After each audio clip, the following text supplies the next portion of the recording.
वक्त से छीन लाएंगे हम, वक्त से छीन लाएंगे हम हमारे हिस्से की जीत। वो दौर ही क्या जो हमारा न हो। जी हाँ, ये किस्सा हार या जीत का नहीं, आपके विश्वास, आपके आत्मविश्वास का है। अगर आप एक बार ये ठान लें कि आप कर सकते हैं, तो यकीन मानिए इस दुनिया में ऐसा कोई भी काम नहीं है जो आप नहीं कर सकते। सिर्फ बात एक विश्वास को जगाने की है कि आप कर सकते हैं। आप क्यों नहीं कर सकते? आप कर सकते हैं। आप कर सकते हैं। मैं आज आपके लिए एक प्रसंग लेके आई हूँ, श्री कृष्ण जी का प्रसंग। बहुत ही सुंदर प्रसंग है। एक ब्रिज गांव में ब्रिज गांव में एक गुरु जी रहते थे, मास्टर जी रहते थे, जो स्कूल में पढ़ाते थे। बहुत ही ज्यादा ठाकुर जी के भक्त थे। इतना ज्यादा वो कृष्ण जी की भक्ति करते थे कि लोगों ने उनका नाम ही कृष्णदास रख दिया था। वो रोज सुबह उठते, बगीचे में जाते, फूल चुनते, अपने हाथों से फूल चुनते और माला पिरो के रोज नंद महल जाकर श्री कृष्ण जी पे माला को अपने हाथों से चढ़ाते, पहनाते उनको, और उसके बाद वो स्कूल जाते, विद्यालय जाते। ये सिलसिला काफी टाइम से चल रहा था। एक दिन वो एक किताब पढ़े थे जिसमें उन्होंने एक महाभारत का अनुशासन पर्व में लिखा हुआ एक प्रसंग पढ़ा, जिसमें भीष्म पितामह जी ने कहा था कि 12 साल तक अगर आप कोई भी कार्य बिना रुके, बिना नागा दिए करते हैं तो वो सिद्ध हो जाता है। अब ये प्रसंग पढ़ने के बाद हमारे कृष्णदास जी को एक आइडिया आया। वो रोज की तरह अगली सुबह जब नंद महल गए तो उन्होंने कृष्ण जी के गले में माला पहनाई और उनसे एक वादा लिया कि 12 साल तक मैं रोज बिना नागा आपकी भक्ति करूंगा, रोज आके आपको पिरोई हुई माला पहनाऊंगा, और 13वें साल के पहले दिन आप मेरे घर आएंगे, और जब आप मेरे घर आएंगे तो ये 13वें साल के पहले दिन मैं जो माला पहनाऊंगा वो आप मेरे घर आके पहनेंगे। आप मुझे दर्शन देंगे मेरे घर। अब ये उन्होंने ये सिलसिला शुरू कर दिया। रोज सुबह वो उठते, आंधी हो, बारिश हो, सर्दी हो, गर्मी हो, बिना नागा वो रोज सुबह उठते, फूल चुनते, माला पिरोते और नंद महल जाकर कृष्ण जी को माला पहनाते। और साथ साथ 1 साल बीत गया, 2 साल बीत गया। इतने टाइम के बाद आपने मेरे घर आना है, माला मेरे घर आके पहननी है, ये कृष्ण जी को टाइम टू टाइम याद भी कराते रहते। चलिए करते करते 12 साल बीत गए। अब 12 साल के आखिरी दिन वो कृष्ण जी के भगवान के कान में बोल के आए कि ठाकुर जी, आज 12वें साल का आखिरी दिन है। कल आपने मेरे घर में आके माला पहननी है और मुझे दर्शन देने हैं, और अगर आपने मुझे दर्शन ना दिए तो कल से मैं आपके दरवाजे कभी नहीं आऊंगा, तो आपको मुझे दर्शन देने ही होंगे।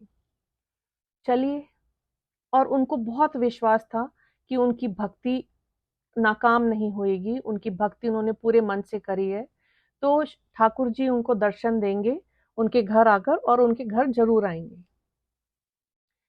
इस विश्वास के साथ उन्होंने सारा अपना घर साफ किया, घर को फूलों से सजाया, 56 भोग बनाए, और सुबह से लेके उनका, अपने ठाकुर जी का इंतजार करने लगे।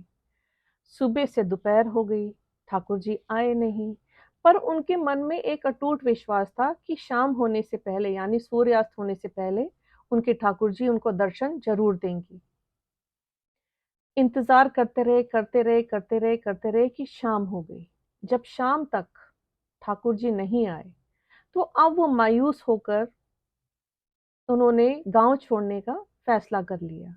उन्होंने सारा सामान समेटा, फूलों की माला जो उन्होंने बनाई थी वो भी पोटली में बांधी, 56 भोग जो बनाए थे वो भी लपेटे और निकल पड़े।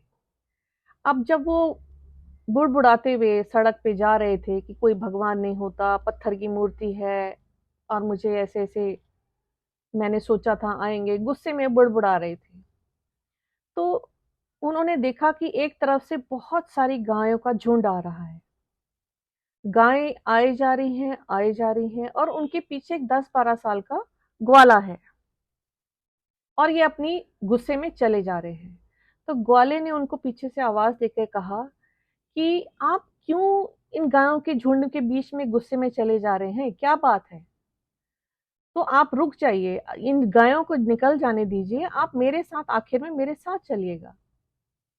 तो वो उस ग्वाले की बात सुनकर रुक गए, कृष्णदास जी रुक गए और उस ग्वाले से पूछने लगे कि मैं क्यों रुकूं, मैं तुम्हारी बात क्यों मानूं? तो उस ग्वाले ने कहा कि क्योंकि इतनी सारी गायें हैं, आपको चोट लग सकती है, तो आप रुक जाइए, हम दोनों बैठ के थोड़ी देर बातें करेंगे। आप कुछ परेशान से लग रहे हैं, तो हम दोनों थोड़ी देर बैठ के कुछ बातें करेंगे, आपका मन भी हल्का होगा, उसके बाद हम दोनों साथ निकल जाएंगे जब गायें आगे चली जाएंगी। तो वो बैठ गए। जब वो बैठे तो उस ग्वाले ने उन कृष्णदास जी से सारी कहानी सुनी। कहानी सुनने के बाद उन्होंने उसको कहा, कृष्णदास जी को कहा ग्वाले ने, कि आपके थैले से तो इतनी अच्छी खुशबू आ रही है, तो क्यों ना, मैंने भी सुबह से कुछ नहीं खाया और आपकी शक्ल देख के लग रहा है कि आपने भी सुबह से कुछ नहीं खाया, तो क्यों ना हम ये खाना हम दोनों मिलके खा लें। उनके आग्रह करने पर कृष्णदास जी ने अपनी पोटली खोल दी। अब उस ग्वाले ने उनसे आग्रह किया कि देखो भाई, मेरे तो हाथ गोबर से सने हुए हैं, तो मैं तो अपने हाथ से खा नहीं सकता, तो एक काम करो कि एक निवाला आप खाओ और एक निवाला मेरे मुंह में डाल दो। अब कृष्णदास जी ने सोचा कि चलो है तो बच्चा ही, कोई बात नहीं, मैं खिला देता हूँ। तो उन्होंने अपने हाथ से उस ग्वाले को खिलाना शुरू कर दिया। एक निवाला वो अपने मुंह में डालते, दूसरा निवाला वो उस ग्वाले के मुंह में डाल देते। थोड़ी देर में उन्होंने क्या देखा कि उस ग्वाले की आंखें लाल हो गई और लाल होते ही उन आंखों से आंसू बहने लग गए। तो कृष्णदास जी ने उनसे पूछा कि भाई आप रो क्यों रहे हो, तुम रो क्यों रहे हो? तो जैसे ही उन्होंने ये प्रश्न किया, तो वो ग्वाला जो था वो अपने कृष्ण रूप में आ गया। वो ग्वाला नहीं था, वो कृष्ण जी थे। वो बड़ी बड़ी आंखें, वो घुंघराले बाल, वो सांवला शरीर, सिर पर मोर पंख, पीतांबर वस्त्र, अद्भुत अद्भुत नजारा। तो उस ग्वाले ने जब कृष्ण का रूप लिया तो उसने पूछा कि रोज तुम मुझे माला पहनाते थे, क्या आज तुम मुझे माला नहीं पहनाओगे? अब ये सुनते ही कृष्णदास जी का भी खुशी का ठिकाना नहीं रहा। वो इतना खुश हुए कि उनकी आंखों से खुशी के आंसू बहने लगे कि उनके ठाकुर जी ने उनको निराश नहीं किया और उनको आखिर में दर्शन दे ही दिए। और वो इतना गलत अपने भगवान के बारे में पता नहीं न जाने क्या क्या सोच रहे थे। और उन्होंने, कृष्णदास जी ने अपने थैले में से फूलों की माला निकाली, अपने ठाकुर जी को पहनाई और गदगद हो गए। तो ये था उनका विश्वास कि उनके भगवान उनको दर्शन जरूर देंगे। और उनके विश्वास की जीत हुई। ठाकुर जी ने उनको दर्शन दिए, उनका 56 भोग भी खाया, उनके हाथों से माला भी पहनी। ठीक इसी तरह जब आप अपने मन में कुछ ठान लेते हैं तो एक पॉजिटिविटी, एक सकारात्मक ऊर्जा आपके चारों ओर बन जाती है और उस कार्य को पूरा करने में आपकी मदद करती है। वो कार्य पूरा आप कर पाते हैं उस सकारात्मक एनर्जी से, ऊर्जा से। इसीलिए हमेशा अच्छा सोचिए, हमेशा पॉजिटिव रहिए, हमेशा ये सोचिए, अपने ऊपर विश्वास रखिए, अपने मन पर विश्वास रखिए, अपने आप पर विश्वास रखिए कि आप कर सकते हैं। देखिए, ऐसा विश्वास लेके जब आप कोई कार्य करते हैं तो दुनिया में कोई ताकत नहीं है जो आपको उसको पूरा करने में रोक ना पाए। Have a nice day.